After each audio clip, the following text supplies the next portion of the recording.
Bon matin à vous tous. Je vous invite à tourner dans vos Bibles 9 et 10. Nous allons les lire ensemble. Je ne les ai pas dans ma préparation PowerPoint ou Keynote au début, mais on va la lire dans notre Bible. Alors, c'est toujours un défi de trouver des thèmes pour les enseignements du dimanche matin. Récemment, j'ai fait plusieurs enseignements sur la souffrance. Et puis, je vous laisse ce matin là, faire un enseignement sur la faiblesse des hommes et la puissance de Dieu. Et je me suis rendu compte que c'était connecté directement avec la souffrance. Alors, nous allons parler au début de souffrance avant de faire une explication des versets 9 et 10. Alors, lisons-les ensemble. Et il m'a dit, « Ma grâce te suffit, car ma puissance s'accomplit dans la faiblesse. Je me glorifierai donc bien plus volontiers de mes faiblesses, afin que la puissance de Christ repose sur moi. C'est pourquoi je me plais dans les faiblesses, dans les outrages, dans les calamités, dans les persécutions, dans les détresses pour Christ, car quand je suis faible, c'est alors que je suis fort. » Quelle déclaration là, incroyable de l'apôtre Paul. « Car quand je suis faible, c'est alors que je suis fort. » On a entendu quelques témoignages ce matin où on parlait des différentes faiblesses que nous vivons. Présentement, là, beaucoup dans notre corps, à cause de maladies, de blessures ou autres. Mais le Seigneur a de la puissance à nous partager et c'est réconfortant de le savoir. Alors, c'est avec cette idée en tête que nous allons ce matin regarder à ce texte, non seulement ces deux versets, mais je vais retourner en arrière au début du chapitre et même plus loin.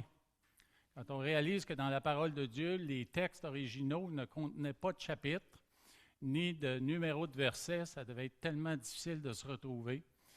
Mais je voudrais retourner là à deux passages, bien sûr, les premiers versets du chapitre 12 et même les deux derniers versets du chapitre 11.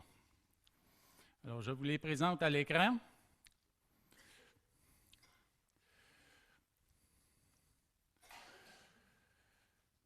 Alors, c'est un contraste d'événements de la vie de Paul. Bien sûr, c'est ce qu'il contraste, lui, dans les versets où il parle de faiblesse et de puissance de Dieu. On voit les deux extrêmes de ces états-là. Mais ici, dans les contrastes de deux événements, un événement qui est humiliant de la vie de Paul, il le raconte au verset 33. Même 32, je vais vous lire 32 aussi dans mon texte ici. « À Damas, le gouverneur du roi Arétas faisait garder la ville des Damascéniens pour se saisir de moi. » Alors, il y avait une menace sur sa vie, et puis il savait qu'on pouvait s'emparer de lui et puis le maltraiter. Mais au verset 33, il dit ce qui est arrivé. « Mais on me descendit par une fenêtre dans une corbeille le long de la muraille et j'échappai de leurs mains. » Alors, vous voyez, la situation est menaçante pour lui, puis Paul, qui était toujours déterminé, un homme qui avait une détermination là, qui est difficile d'imaginer, mais il a été convaincu de se faire descendre le long de la muraille et puis de s'enfuir, puis de ne pas affronter ses ennemis. Alors, c'est non seulement humiliant dans la manière que ça a été fait, mais c'est aussi humiliant parce que ça a été fait. Alors, l'événement suivant, là, qui est exaltant pour la vie de Paul, mais quand il en parle dans les versets qui sont là au début du chapitre, mais il n'en parle pas pour se glorifier, mais il le mentionne quand même. Il faut se glorifier, cela n'est pas bon. J'en viendrai néanmoins à des visions et à des révélations du Seigneur. Je connais un homme en Christ qui fut, il y a 14 ans, ravi jusqu'au 3e ciel. Si ce fut dans son corps, je ne sais. Si ce fut hors de son corps, je ne sais, Dieu le sait. Et je sais que cet homme, si ce fut dans son corps ou sans son corps, je ne sais, Dieu le sait. Ce n'est pas affiché, là, ce qui est entre parenthèses dans la Bible n'est pas affiché à l'écran. Et au verset 4, cet homme fut enlevé dans le paradis et qu'il entendit des paroles ineffables qu'il n'est pas permis à un homme d'exprimer. Alors, Paul le mentionne dans les versets suivants. Et puis, le thème qui ressort avant de parler de puissance dans la faiblesse, c'est la souffrance. Alors, quand on regarde les versets 5 à 10, mais on en arrive à un schéma comme celui-là ou un résumé comme celui-là. Dieu utilise la souffrance. Puis on le sait qu'il la permet, on en connaît de la souffrance personnellement. Il y a de la souffrance qui est communautaire, il y a de la souffrance nationale, internationale, c'est partout. Et ça a toujours été, peu importe l'époque. Alors oui, Dieu utilise la souffrance dans les versets 5 et 6 pour révéler l'état spirituel des croyants, pour rendre les croyants humbles. Dieu utilise la souffrance pour attirer les croyants à lui. On en a parlé ce matin, là, que les souffrances que nous vivons, c'est une invitation littérale à quoi? À la prière et à l'intercession. Et Dieu utilise la souffrance pour manifester sa grâce. Et Dieu utilise la souffrance pour manifester sa puissance dans les versets 9b à 10. Alors, commençons par regarder, Dieu utilise la souffrance pour révéler l'état spirituel des croyants.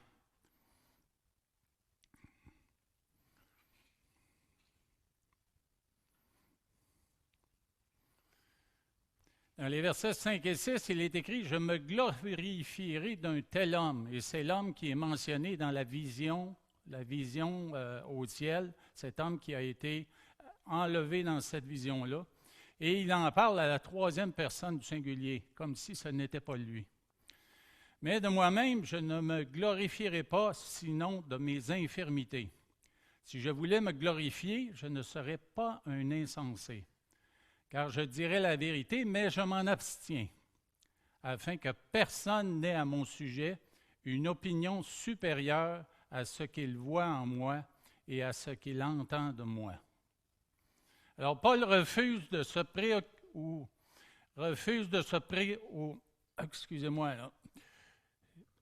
Paul semble plutôt se préoccuper de l'opinion que quelqu'un pourrait avoir à son sujet à cause de la vision décrite dans les versets 2 et 4. Alors, il ne veut pas, ou il se préoccupe, mais il ne veut pas que les gens croient qu'il se vante de ces choses-là.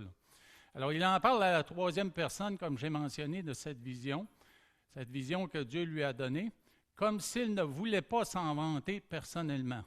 Il est un homme ordinaire. Il refuse de se glorifier comme s'il avait mérité la vision céleste qu'il a reçue. Alors, la véritable mesure d'un homme, elle ne tient pas dans ses expériences mystiques, dans ces grandes visions-là, qu'il dirait avoir vécues. C'est plutôt sa vie de piété et sa fidélité à la parole de Dieu qui importe à Dieu et qui a un impact spirituel sur les hommes. Alors, ce n'est pas dans les événements à grand éclat, mais c'est plutôt dans la vie de piété et sa fidélité à la parole de Dieu. La plus petite œuvre de justice importe plus que les visions et les révélations spectaculaires. Il n'y a rien comme les difficultés pour éprouver et révéler le caractère spirituel d'une personne. Les souffrances intenses de la vie de Paul révélaient quoi? Révélait son intégrité et établissait du même coup sa crédibilité. Dieu a plongé Paul dans de grandes douleurs et de profondes tristesses pour démontrer son authenticité de véritable homme de Dieu. Paul préférait se glorifier des difficultés qu'il éprouvait et laisser sa vie témoigner de sa personne. Il y a un verset dans Proverbe 27, 2, qui dit ceci, qu'un autre te loue et non ta bouche, un étranger et non tes lèvres. Alors bien sûr, c'est un verset qui s'élève contre l'orgueil et la vantardise. Et quand on parle des douleurs et des souffrances que nous expérimentons, il y a toujours une illustration qui me vient à l'esprit, c'est l'illustration d'une éponge. Si vous prenez une éponge et vous sentez qu'elle est lourde de liquide, Vous ne savez pas ce qui est dedans jusqu'à ce que vous l'appréciez. Puis de la même façon, les épreuves et les souffrances dans nos vies vont révéler qui nous sommes dans notre être intérieur.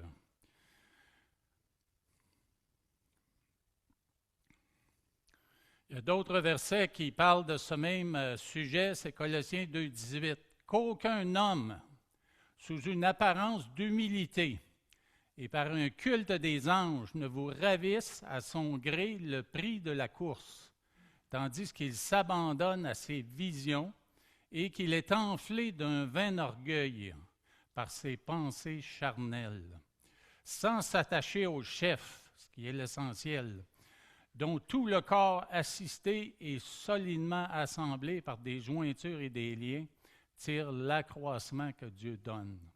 Non pas tirer sa force, sa puissance, ses encouragements de grandes visions et toujours s'en tenir à ça sans chercher la relation quotidienne, la relation de fidélité qu'on entretient avec notre Seigneur. Dans 2 Corinthiens 4,7, encore un verset qui parle de l'humilité plutôt que de l'orgueil. Nous portons ce trésor dans des vases de terre, afin que cette grande puissance soit attribuée à Dieu et non pas à nous. Alors cette puissance, bien sûr, c'est de cette puissance qu'il va parler dans les versets 9 et 10, où dans sa faiblesse, la puissance de Dieu le soutient et l'aide à continuer d'avancer dans son ministère. Alors, Dieu utilise la souffrance pour rendre les croyants humbles. Et pour que je ne sois pas enflé d'orgueil à cause de l'excellence de ses révélations, il m'a été mis une écharpe dans la chair, un ange de Satan pour me souffleter et m'empêcher de m'enorgueillir. Bien sûr, les érudits, les étudiants de la Bible, dans tous les âges, ont essayé de déterminer c'était quoi exactement là, ces écharpes ou cette écharpe-là dans la chair. C'était définitivement, oui, une faiblesse physique. Je ne pense pas que ce soit une faiblesse de caractère, mais nous devons nous-mêmes considérer que nos faiblesses à nous, là, elles peuvent être physiques. Et aussi, elles peuvent être au niveau du caractère et dans toutes les dimensions de notre être intérieur.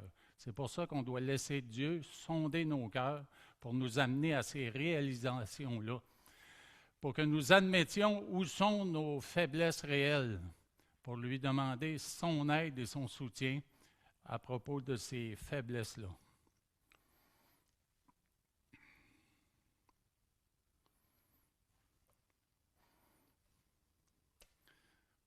Alors, je ne pouvais m'empêcher, en considérant cet item-là là, dans le tableau que je vous ai présenté au départ, cette personne.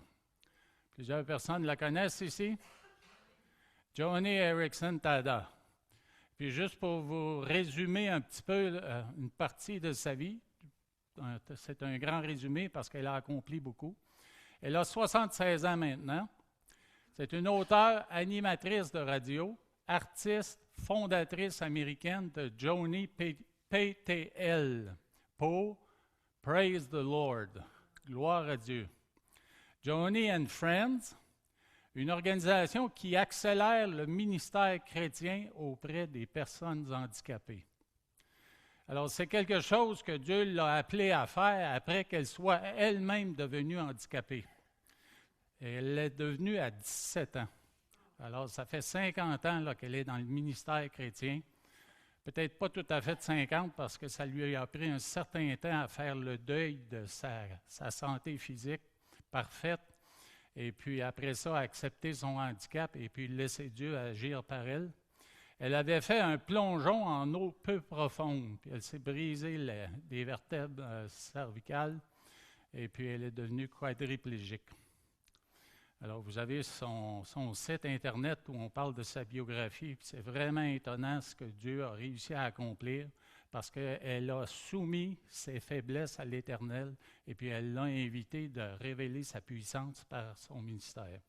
Imaginez 50 ans dans une chaise roulante et puis avec toutes les difficultés pour faire quoi que ce soit, toujours besoin d'aide pour tous ses besoins. Mais vraiment, Dieu a surmonté ses faiblesses avec sa puissance qui s'est révélé dans l'Église, qui s'est révélé dans sa famille à elle, sa famille naturelle, et qui s'est révélé dans la famille de Dieu qui est venue à côté d'elle pour la soutenir. Alors, quelques versets.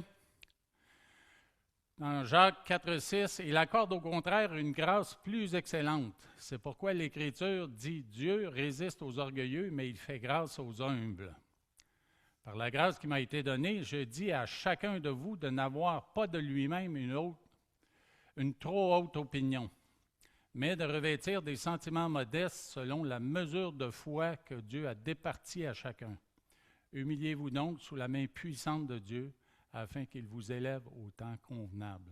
Alors, ce sont des invitations à reconnaître nos faiblesses, à demander à Dieu de nous les montrer, parce qu'on essaie quand même, même si les faiblesses sont là, on essaie de les surmonter par nos propres moyens. Puis, je peux vous dire que moi, je l'ai essayé et je l'essaie encore. C'est pour ça que je dois m'arrêter quand m'arrive une difficulté.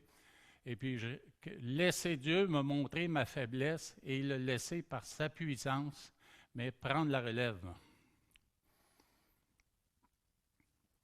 Alors, comme je disais tantôt, Dieu utilise la souffrance pour attirer les croyants à lui dans la prière. 3 fois, j'ai prié le Seigneur de l'éloigner de moi, cette écharpe dans la chair. Et puis, ça rejoint même la prière du Seigneur qui, lui, alors qu'il considérait la croix et qu'il allait, dans quelques heures, il allait se soumettre à toutes sortes de tortures et puis éventuellement à la mort, mais il fait une prière qu'il répète à trois reprises.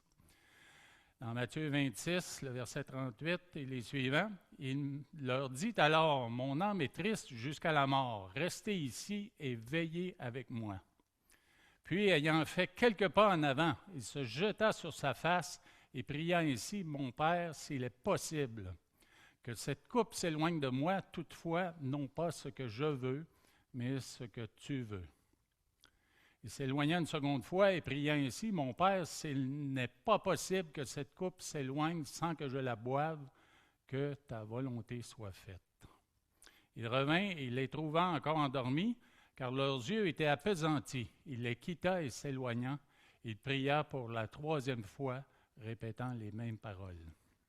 Alors, ça me fait penser, moi, que nous avons, sans s'en remettre à la puissance de Dieu, quand nous vivons des défis, des épreuves et que nous réalisons nos faiblesses, mais nous avons différentes réponses. Une des réponses, c'est d'essayer encore plus fort, d'essayer d'apprendre plus, d'essayer de faire plus, et puis de se dire, je vais y arriver. Il y a beaucoup de formations dans le monde qui parlent de ça.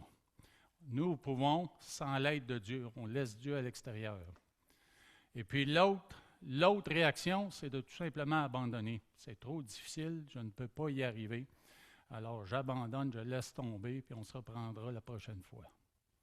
Mais avec Dieu, si c'est la volonté de Dieu, nous devons considérer, persévérer et s'en remettre entièrement à lui. Pourquoi? Parce que Dieu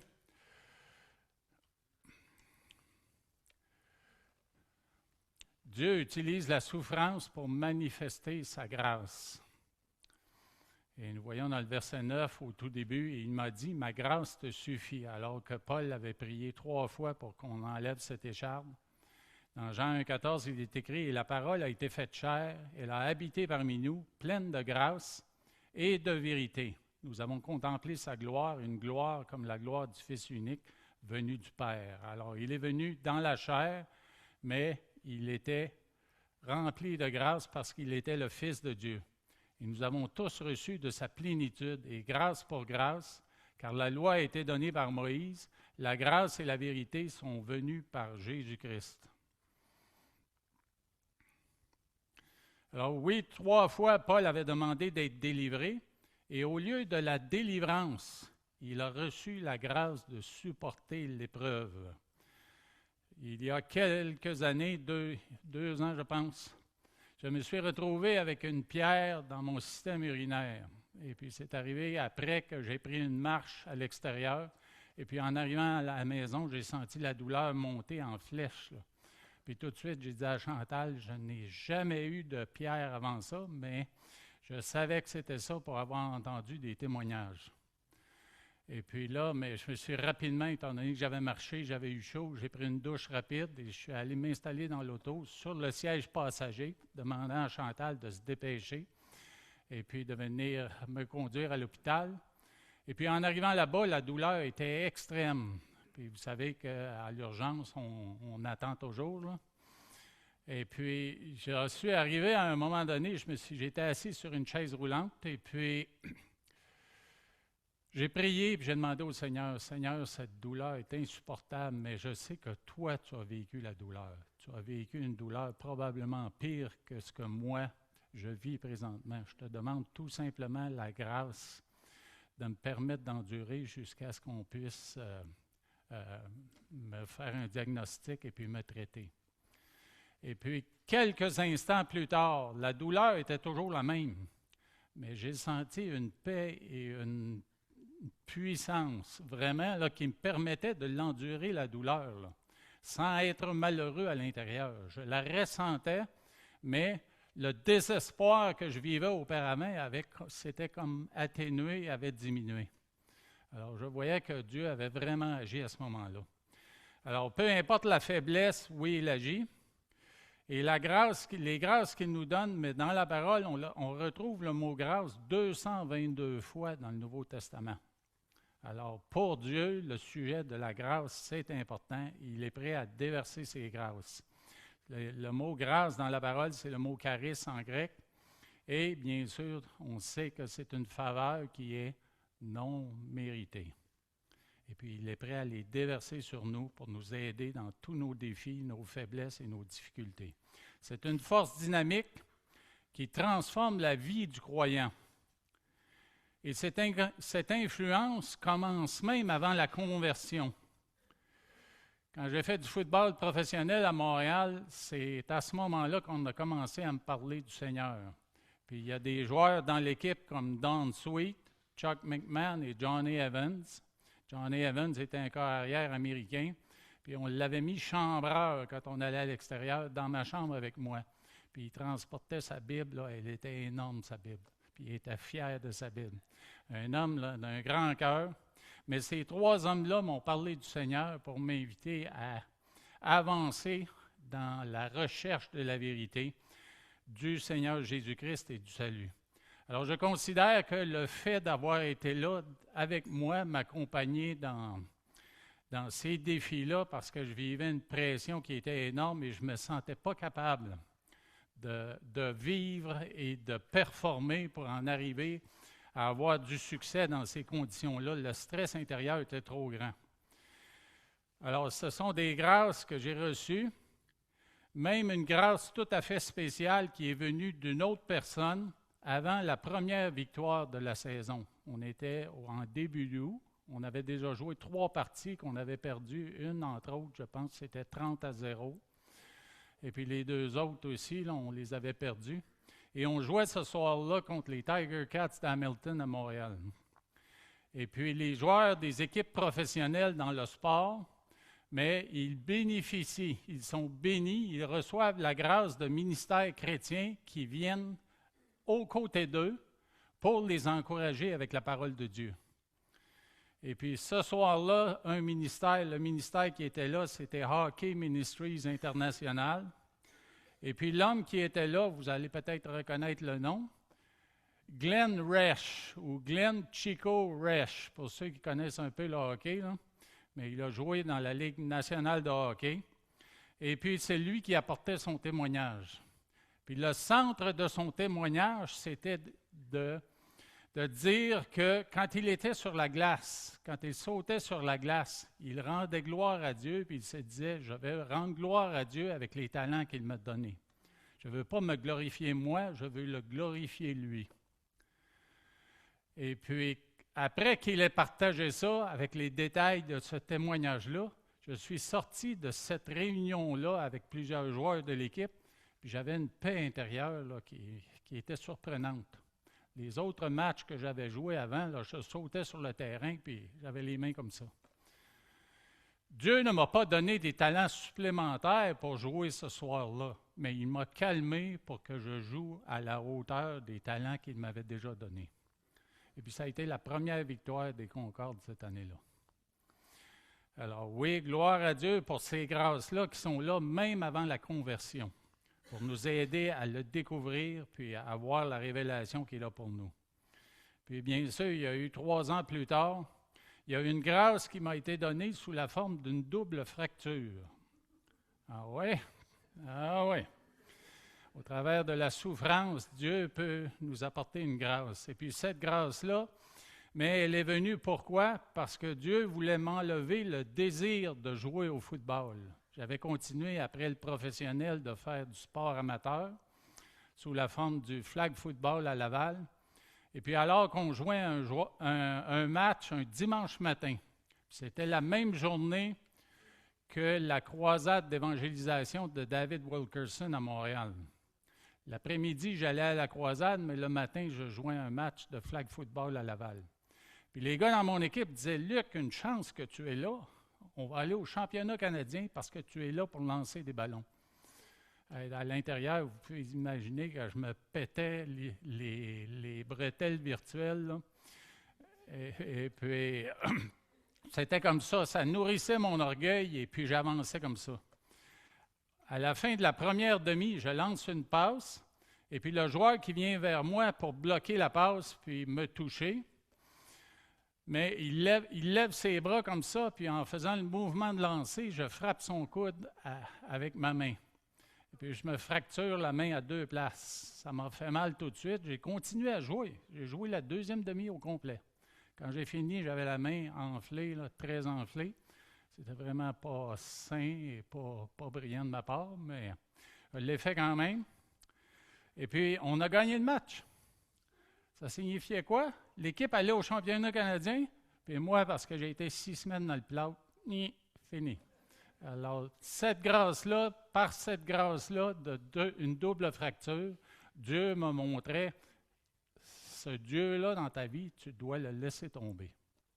Et c'est ce que j'ai fait éventuellement. Alors, les grâces de Dieu peuvent venir de multiples façons. Et c'est quand on s'arrête pour y réfléchir qu'on le voit agir et puis qu'on peut le remercier. Alors, ces grâces-là sont en continu du début à la fin. Ce matin, on a parlé d'appel, on a parlé d'élection.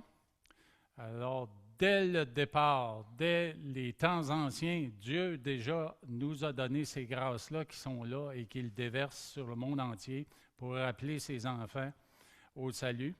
Alors, la grâce, elle est là dans tout le processus du salut, de l'élection à la glorification. Nous avons la grâce d'être élus, la grâce d'un appel qui est efficace, des gens qui viennent se présenter à nous et qui nous présentent l'Évangile de manière efficace pour qu'on puisse le comprendre, et la grâce de son esprit qui nous aide à le comprendre. La grâce d'être interpellé par le Seigneur. Comme cette fois-là où je me suis brisé la main, Dieu m'interpellait pour enlever ce Dieu-là de ma vie. Et la grâce de la conviction par l'Esprit. Dans Jean 16, 18, on parle de conviction de péché, de jugement et de justice. Et la grâce pour la sanctification, régénération intérieure, changement, transformation, et tout ça jusqu'à la glorification. Malheureusement, il n'en est pas ainsi des autres religions de ce monde, où il y a beaucoup moins de grâce et beaucoup plus de lois. Alors, c'est par la grâce que nous sommes sauvés et c'est par la grâce que nous devons vivre. Alors, Dieu utilise la souffrance pour manifester sa grâce. Et bien sûr, dans la continuité du verset 9 et le verset 10, mais là, on parle d'une manifestation de sa puissance au travers de la grâce. Et il m'a dit, « Ma grâce te suffit car ma puissance s'accomplit dans la faiblesse. » Si moi je dis que je suis fort, je suis capable, mais est-ce que j'ai vraiment besoin de ces grâces-là, de cette puissance-là? Dieu me demande, oui, d'être discipliné puis d'avancer dans ce qu'il me présente comme carrière, comme possibilité d'apprentissage, comme développement. Mais s'il m'arrive des défis qui sont plus grands que les miens, mais là, j'ai besoin de sa puissance, j'ai besoin qu'il intervienne. Alors, je me glorifierai donc bien plus volontiers de mes faiblesses, afin que la puissance de Christ repose sur moi. C'est pourquoi je me plais dans les faiblesses. Ce n'est pas quelque chose qu'on aime dire, hein? Je me plais dans les faiblesses, je me plais dans ma douleur. On n'aime pas dire ça. Mais quand on s'arrête pour y penser, que Dieu nous attire à lui dans la prière au travers de ses souffrances et de ses faiblesses, mais on peut dire qu'elles sont importantes, elles sont les bienvenues. C'est pourquoi je me plais dans les faiblesses, dans les outrages, dans les calamités, dans les persécutions. Alors, Paul allait loin dans ses descriptions, puis il a affronté ces choses-là, là. Dans les détresses pour Christ, car quand je suis faible, c'est alors que je suis fort. Laissez-moi vous raconter, là, dans les recherches que j'ai faites et les textes que j'ai lus là, concernant ces deux versets et concernant ces thèmes de souffrance, de faiblesse et de force, j'ai rencontré un texte qui parle d'un jeune homme de 10 ans. Un jeune homme de 10 ans qui a eu un accident et qui a perdu son bras gauche. Et puis ce jeune homme-là, un peu plus tard, il a décidé de devenir judoka.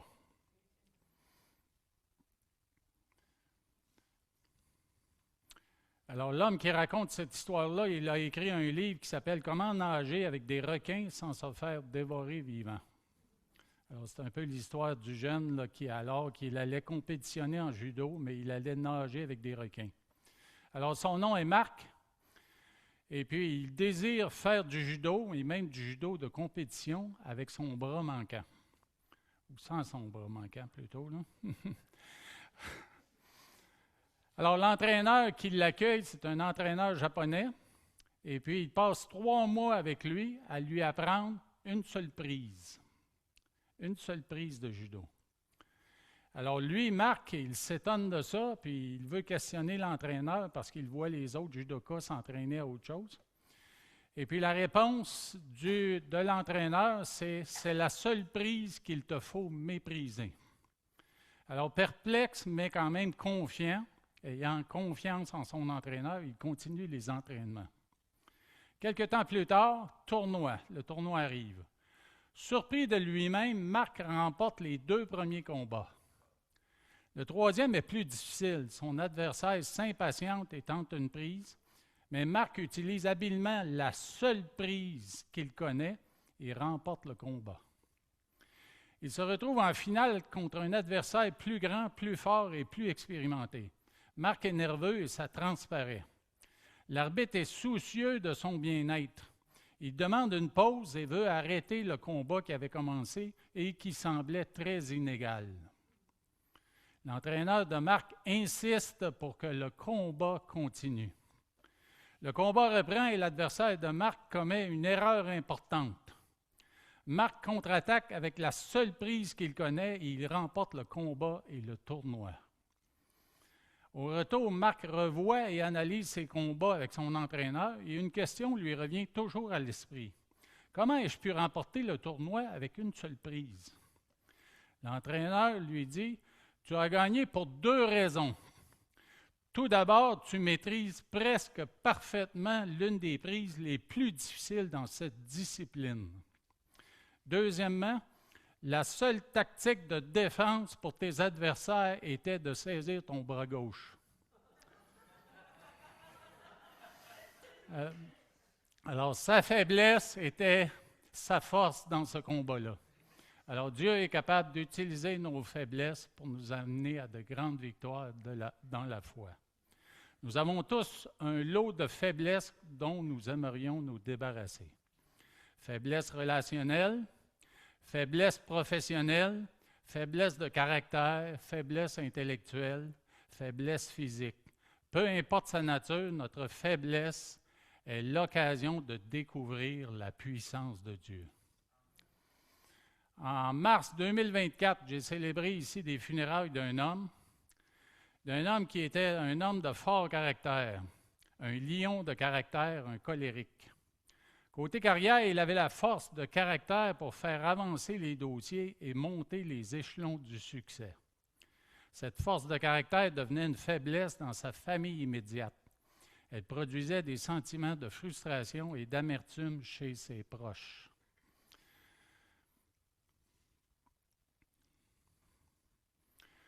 Je vous avoue que quand on m'a abordé, je ne connaissais pas cet homme-là, je ne connaissais pas cette famille-là. Mais quand on m'a demandé de faire cette funéraille-là, j'avais comme une conviction à l'intérieur que je devais le faire. Et je l'ai fait. Mais j'ai quand même demandé à 2 membres de la famille, la femme, l'épouse de cet homme-là, et une fille, une de leurs filles, des rencontres pour pouvoir partager avec elle afin de mieux connaître cet homme-là. Puis Dieu a imprimé sur mon cœur, alors qu'on partageait, puis je prenais quelques notes, là, des points très, très importants de leur vie pour pouvoir préparer une allocution ici à la funéraille qui allait prendre soin non seulement de la famille, mais qui allait honorer cet homme-là. Mais je vous avoue que je n'étais pas encore certain à 100%. Puis j'étais dans le sous-sol ici, puis les gens étaient déjà là, dans la salle, puis m'attendaient. Puis je suis monté par l'escalier en arrière, je suis arrêté sur le balcon, puis à l'intérieur, je tremblais comme ça. Puis je me suis arrêté, puis je me suis dit, Seigneur, c'est toi qui m'as convaincu de faire cette funéraille-là. Alors, place les mots dans ma bouche que je dois dire pour honorer cet homme-là, en même temps, amener un baume dans le cœur des personnes qui souffrent. Et puis Dieu a répondu à cette prière. Je n'en revenais pas. Je n'en revenais pas. Après la réunion, là, il y a des gens que je ne connaissais pas qui avaient travaillé avec cet homme-là, qui sont venus me voir pour me dire que j'avais dans mon texte, là, grâce à Dieu, cerné la personnalité de cet homme-là, puis ils le reconnaissaient pour avoir travaillé avec eux. Puis en même temps, la mère et les 2 filles sont venues me voir pour me remercier parce qu'eux avaient de l'amertume envers certains des gestes ou certaines des paroles que cet homme-là avait fait dans la famille parce qu'il était un homme fonceur, un homme fort de caractère. Et puis, ils m'ont dit que ça avait apporté un baume, puis ils avaient pardonné à leur père. Alors moi qui me sentais dépourvu, mais j'ai vu là, la puissance et la sagesse de Dieu dans une situation où j'aurais pu reculer.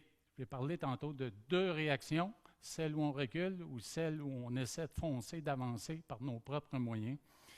Mais j'ai vu la puissance de Dieu, la sagesse de Dieu à l'œuvre au travers de cet événement-là. Et je vous invite devant les défis et les souffrances que vous vivez, à vous approcher de Dieu dans la prière, à lui recommander votre état intérieur, votre santé physique si c'est le cas, les circonstances au travail, les circonstances dans la famille, les relations interpersonnelles. À vous approcher de Dieu, lui recommander tout ça et invitez-le à répandre sa grâce et sa puissance sur vous pour pouvoir surmonter l'épreuve. Le glorifier et en même temps bénir ceux qui vivent dans cette situation-là. Dieu va le faire, il le promet dans sa parole de bien des façons. Alors confions-nous à lui. Sa puissance se révèle dans nos faiblesses. Dieu Tout-Puissant, nous voulons te remercier parce que tu es un Dieu qui est infiniment grand, infiniment plus sage que nous le sommes. Nous rencontrons des défis dans nos vies qui nous dépassent, des circonstances qui nous dépassent, qui nous font craindre, peur, puis peut-être même là, jouer des tours à notre foi. On veut s'en remettre à toi, Seigneur, et te demander par ta grâce de fortifier notre foi, de nous donner de persévérer, d'être sages dans les décisions que nous prenons, et puis de diriger nos pas, diriger nos pensées, afin que nous puissions te glorifier par la puissance que tu as démontrée. Tu connais toutes circonstances, tu connais nos cœurs mieux qu'on se connaît nous-mêmes. Alors, au travers de tout ça, on sait que tu es capable, ô Éternel, de faire briller ta gloire. Et c'est ce que nous te demandons, ô Dieu Tout-Puissant.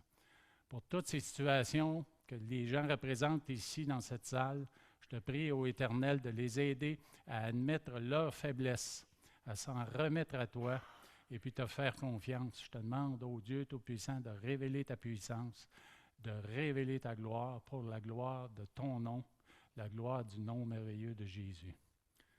C'est en son nom que nous prions. Amen. Dieu vous bénisse. Bon dimanche, bonne semaine.